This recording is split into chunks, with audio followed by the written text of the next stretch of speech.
Take your hand away from your knife, Mon Singh. This thing in my hand spits lead, savvy? What does this mean? Why did they move the Panther's cage against the door? My crew just wanted to make us cozy here in my cabin. The cage against the door, ready to be opened, in case the Panther wants to join us. No, no! You don't like that idea, do you? No. Because that Panther hates your insides, and if I let him in here, he'll tear you to pieces. Let me out! Not until you put your signature to this paper. What do you mean? You sign your name to this written confession, or you dirty, stinking bum, you're going to die.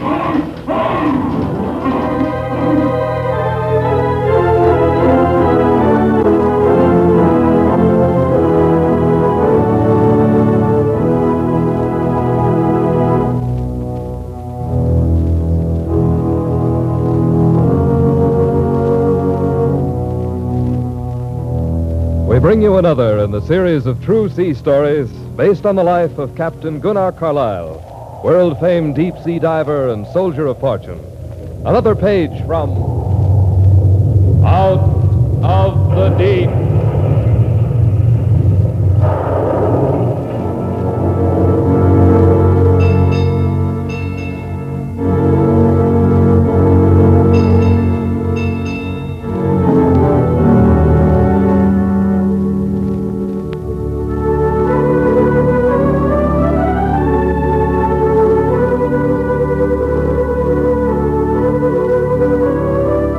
Well, friends, the first cruise of the Blue Falcon, Captain Gunnar Carlyle's newly acquired salvage ship, was not only thrilling but successful and netted the jubilant captain a tidy sum. He received a generous check from Lloyd's for pulling the Melville Castle off a beach on the southwest coast of Mexico and 10% of a large fortune in gold from a sunken tanker off Guatemala. But let's go on with this true life story and see what happened when the Blue Falcon reached Santa Monica, California, which was to be her home port. Several hours after she anchored in the bay, the three musketeers, Captain Carlyle, Charlie Bartlett, and Sharkey Peters, were in the captain's cabin. And believe me, adventure was cooking. Here, fellas, you can see the spot in this map. Mm-hmm. Navarino Bay, see? Southwest of Messina, Greece, right Oh, there. love a duck. The fleet went down with a mere matter of $50 million in their innards. Mr. Bartlett, you got an aspirin? If I had, I'd use it myself. And you can kiss the book on that. Hey, Skipper, you say salvages have brought up some of the gold? Yeah, about $250,000 of it. Oh, that's a mere bag of shells compared to 50 million. Oh, I can't say it. Of course, their salvagers are still taking cracks at it, but... But so what? Why can't we? That's right. That's what you were about to say, wasn't it? Right. Now, we'll go on with this after settling the matter of paying the crew their wages and bonus. And, of course, straightening matters with you two as well. Sharky, take a look out on deck. See how many of the crew are there, huh? Righto. It ain't quite 4 o'clock. Mm-hmm. 8 bills coming up in a few minutes. Mm-hmm. How about it? Well, the 6 of the 8 men are waiting. The cook, Low-Wing, Andrews, Larson, Erickson, Gifford, and Snowy White. Okay. I'll ask you to pass out the envelopes, Charlie, and then I'll talk to them. Are you satisfied with them? Do you want to keep them on if we go to the Mediterranean? They're all good men, Gunnar. Mm-hmm. I'm satisfied if you are. Sold. All right, fellas, here's an envelope with a check for each of you. Salary plus percentage of the net on the last 2 jobs. Now, look, if you think this is not enough, we're friends, understand? I want you to speak up. Oh, we're not worried, Skipper. We're just worried about this thing as kids. Now, Gunnar, by me patron saint, this is too much. Oh, no, I won't take it. Yes, you will, Charlie, because I want you to. And because, well, we 3 are mateys, aren't we? But this is too generous a share. I'm not writing any more checks, fellow. That goes. How about you, Sharky? Blimey, Captain, you're the most generous man in the old blinking world, but, well, I'll take it, so help me, because you want me to. Swell.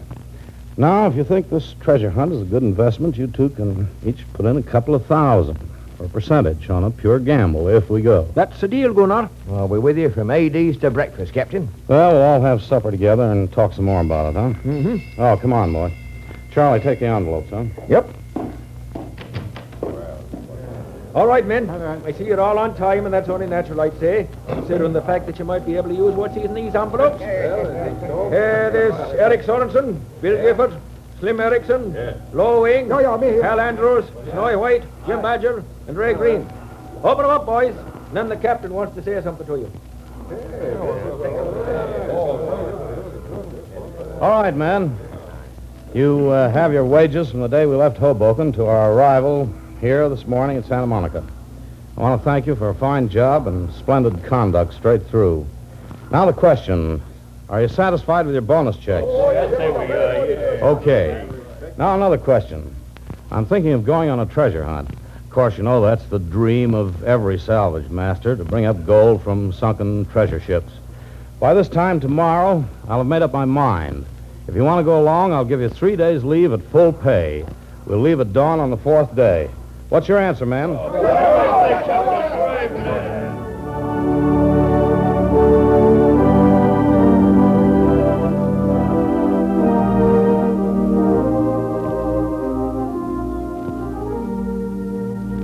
A little over a week later, the gallant Blue Falcon was cutting through the blue waters of the Pacific at 16 knots, heading south to the Panama Canal, through which they had made the east-west trip so short a time before. South past the Gulf of Tehuantepec, she sailed past the scenes of her recent triumphs, on to further adventures. Well, Captain, when we left this coast a couple of weeks ago, we didn't expect to be passing here again so soon, did we? You know, that's what I like about our work, Charlie. We never know what's ahead of us.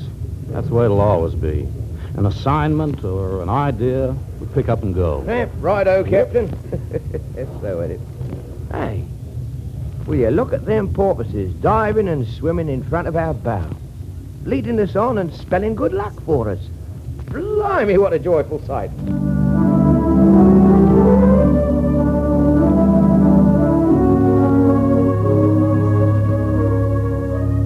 A stop at Panama City, then through the canal across the Caribbean. A stop scheduled for San Juan, Puerto Rico. There she lies, matey. A right romantic spot, if you ask me. I say, Captain, we got a lot of ocean to cover after we leave San Juan. Couldn't we stop over for a few hours? Not speaking for myself, of course, but the crew'd fancy it. Well, shall we tell them, Charlie? Oh, we might as well. Mr. Peters is a good man, what with all. We're going to tie up here overnight, Sharky. Oh, Captain Carlisle, I could kiss your boots. Now I have but one problem. If I can only find something to conga with.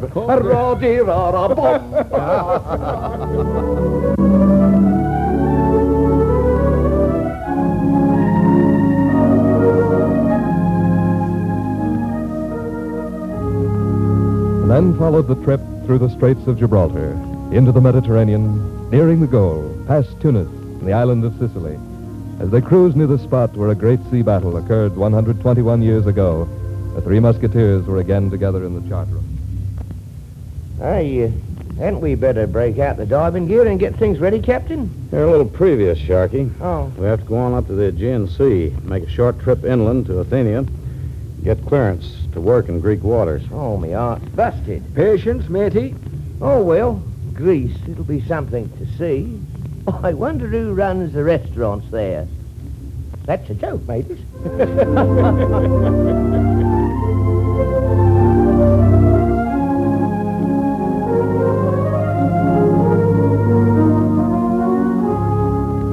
Once in Athens, Captain Carlisle went to the Department of Greece and applied for clearance papers.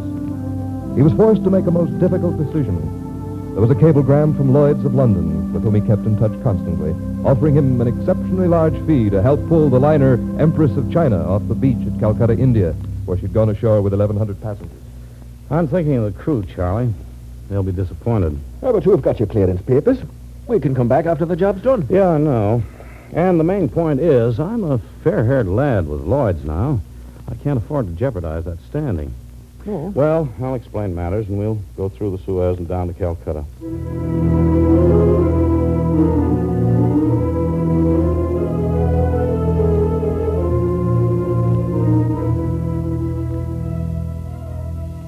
Three salvage companies worked together, and in due time, the Empress of China was afloat. Her passengers were back aboard to continue their voyage, and Captain Carlisle received his fee as master salvager. But as we shall see, he was not yet through with India.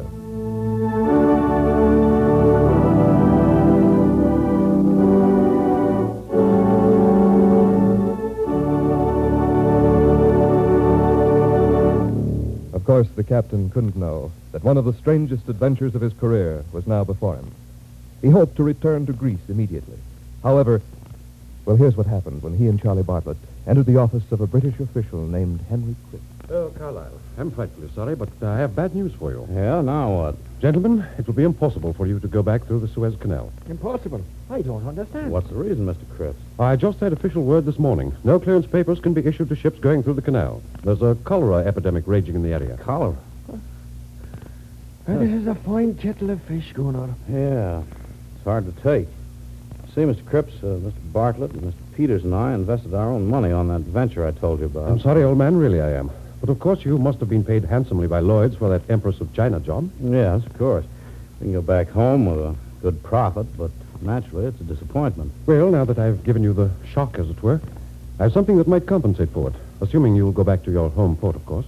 That's all that's left for us to do. But I am able to make you an offer that will, I feel, be a sort of balm, Captain. Yeah? Well, let's have it. Well, I'll try to cut the thing to mere facts and then see if you're interested. I have a good friend in Hamburg. Name is Fred Minster. He's a business agent for the Hagenbach Circus. He recently cabled me quite a large sum of money to make a deal for him. Uh-huh. Now, you know, of course, that black panthers are rare and exceedingly hard to tame. Oh, yes. Panthers, is it? Yes. He wants one for the circus. I told him of one that's been in captivity for a considerable number of years, over in Madras. Captain, if you will buy this black panther with the money I give you, $5,000, cage it, put it aboard your Blue Falcon, deliver it to a Hansa Line ship in San Francisco, he'll pay you $3,000 for your trouble. Well, that's not bad. But how do I know I can buy it? Oh, I've made the deal for you. The man's name is Mohan Singh. He's a merchant in Madras. Did he train the panther? Well, no. As I understand it, his wife trained him. Now, Captain, to make it more attractive, Minster is willing to pay you $2,000 in addition to the $3,000 if you deliver the panther to the Hansa Line in San Francisco on or before June 1st. Well, Mr. Cripps, the more you talk, the more interesting this gets. Quiet. June 1st. Let's see, the 6, 7... Go on, all right. I think we can do it. Can't get shot for trying, Charlie. I'll tell you how you can expedite matters. Do either of you speak any Hindu dialect? No, I can't say that. Say, Captain, Eric Sorensen, he spent years in this country. He knows quite a lot of Hindu Why, stuff. George, that's right. And there's a man we can trust, too. I'll vouch for that. Splendid. Then here's my suggestion. I'll arrange for quick transportation for him across country to Madras. It's on the southeast coast, you know. Yeah. You'll have to work fast. He'll be there long before you can make it in the Blue Falcon. Okay. This is odd work for a deep-sea diver, but I'll go for the deal.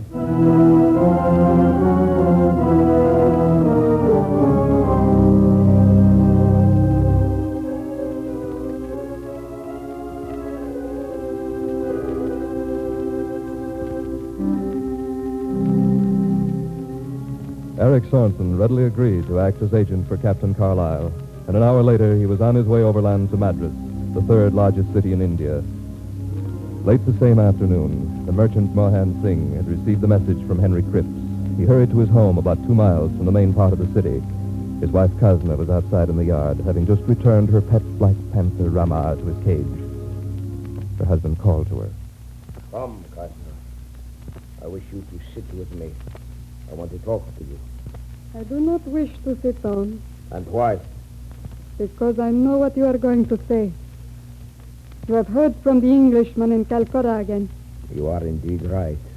My answer is the same. I will not allow you to sell Ramar.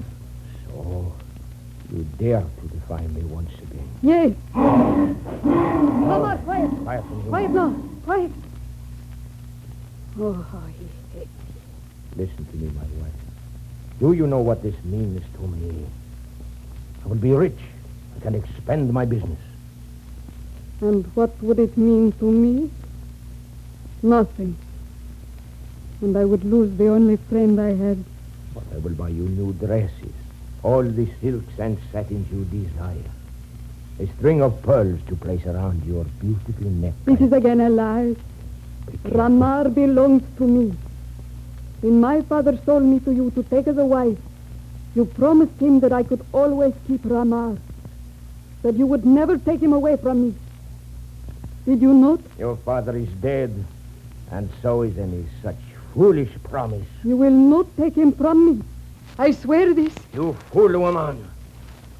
Perhaps this whip will change your mind. Huh? Will you change your mind? You cannot make me. We shall see. Maybe this whip will change your mind. You belong to me. You will do as I say. Stupid, foolish woman. Now have you had enough? If you sell Ramar, I will kill you.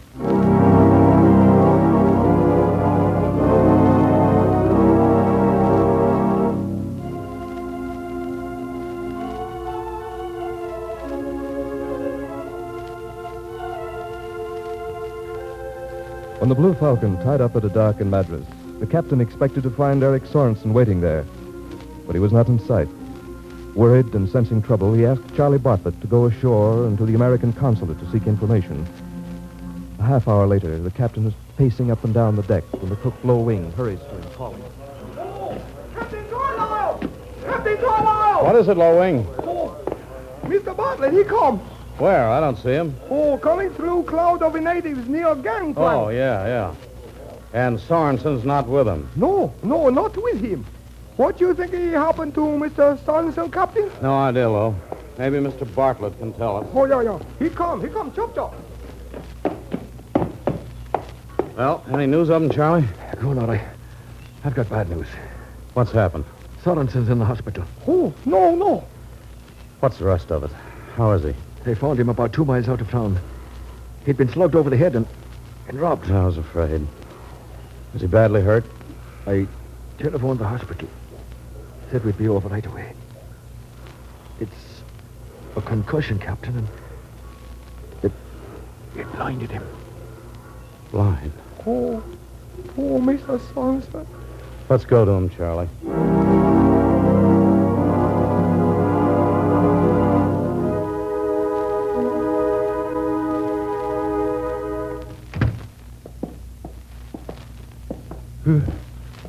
Who is it?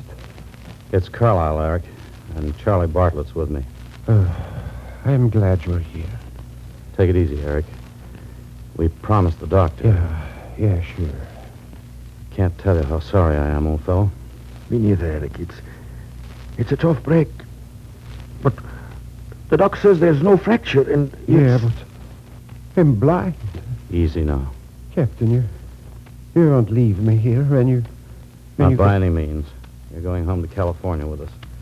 And I'll see that you get the best specialist in the country. You can bank on that. Please, don't let my wife and kids know yet. Whatever you say. Look, Eric, can you tell us what you remember about what happened? Without getting excited. The police haven't got a clue to work on. Well, I had the directions that Cripps gave me. Mohan Singh's place was only a couple of miles out of town, so I decided to walk. I had the money in my money belt under my clothes. You didn't see anyone following you? No. They humped me as I passed an alley. I didn't realize it was so late that it was getting dark. All I remember was that arm around my neck. The hand had a big ruby ring on the little finger. I noticed that while I struggled. And then they slugged me and, well, I came to the next morning here in the hospital. Of course, the money belt was gone. You banked on me, Captain, and I didn't come through. I'm sorry. Don't think of that for a minute, Eric. In the first place, the money was insured. We're only thinking of you, fellow. And believe me, you'll be taken care of. Oh, I think you've talked enough now. Yes, we'd better go. Well, will you come back this evening? Sure we will. Thanks. Goodbye, Captain. Mr. Bartlett.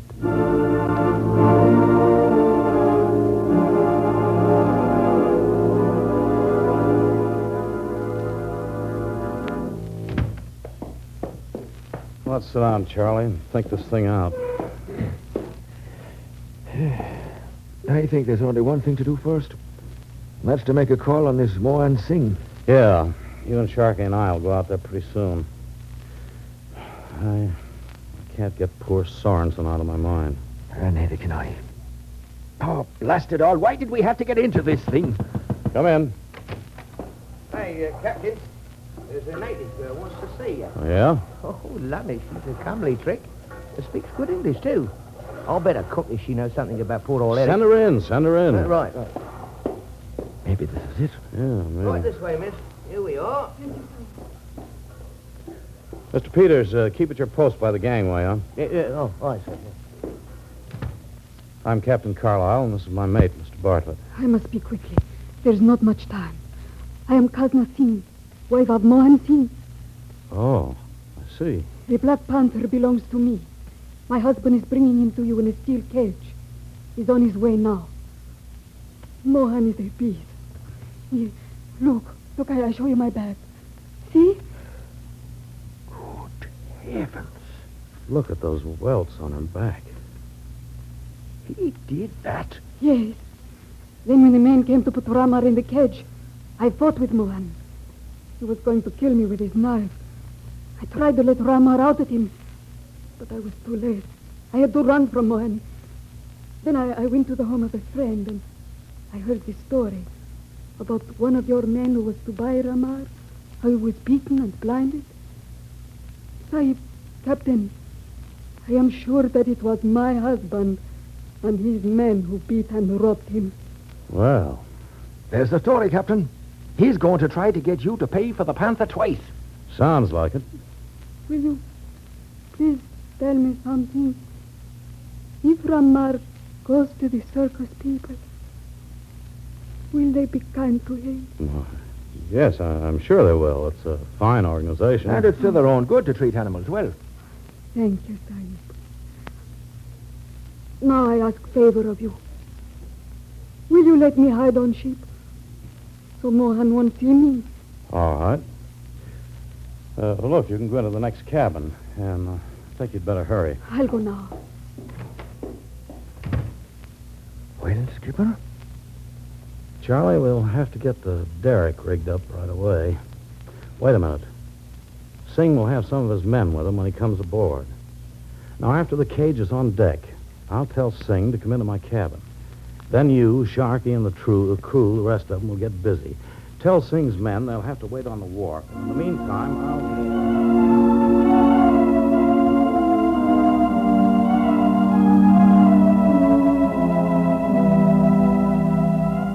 A half hour later, Mohan Singh and his men arrived with the Black Panther in the steel cage on an oxen-drawn cart.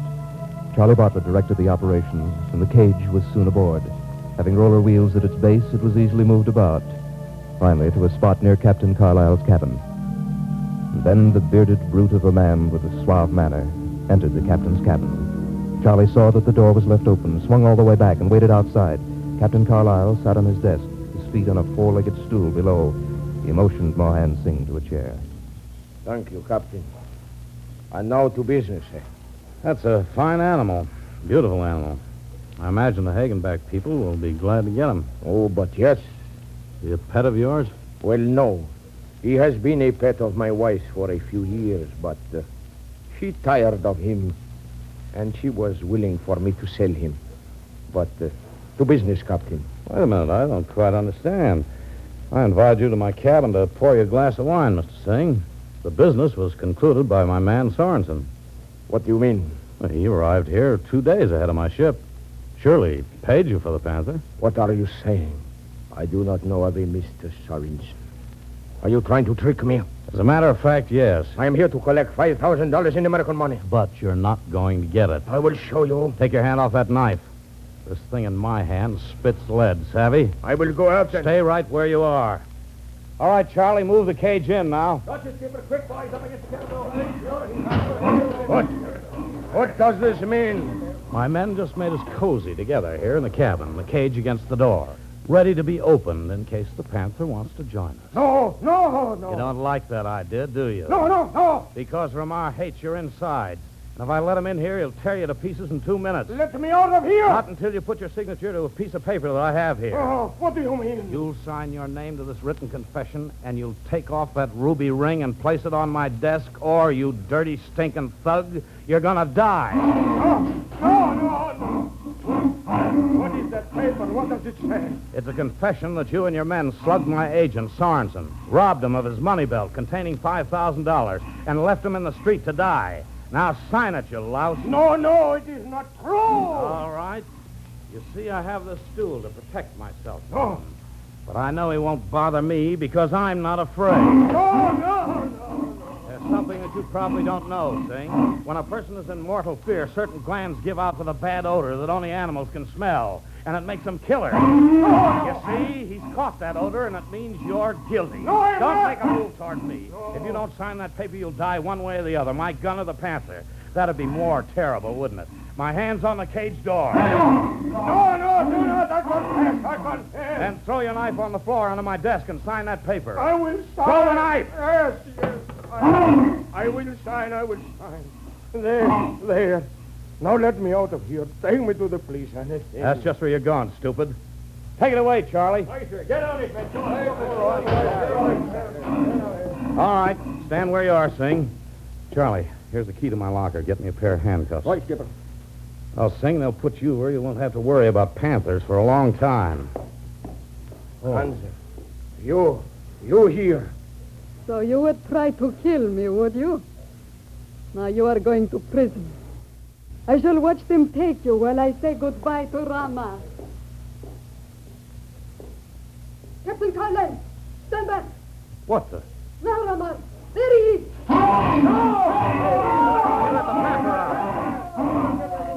Madam Sing, call him off. Yes, in the name of heaven. Rama! Go to your cage. He's gone. Go. Charlie, send one of the crew for the police. It's too late for a doctor. Yes, indeed it is.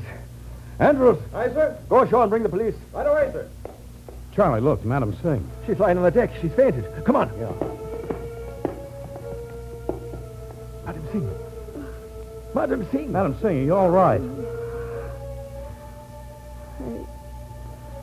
I had to kill him, Sahib. I took a life. So I will have to die too. Turn me over to the police. And please, be kind to Rama.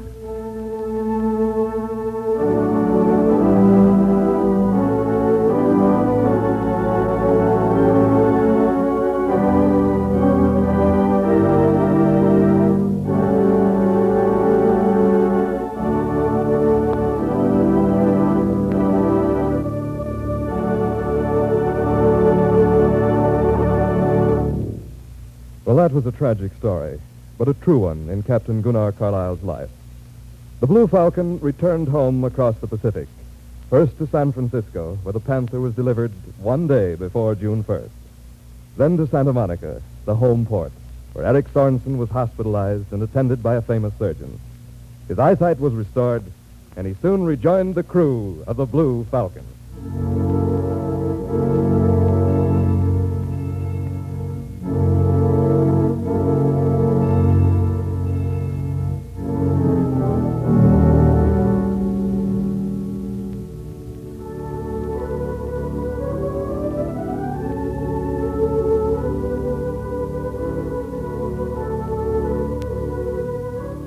You have heard another in the series Out of the Deep, based on the true life adventures of Captain Gunnar Carlyle. These stories are dramatized for radio by Ted Maxwell, who also portrays the role of Captain Carlyle.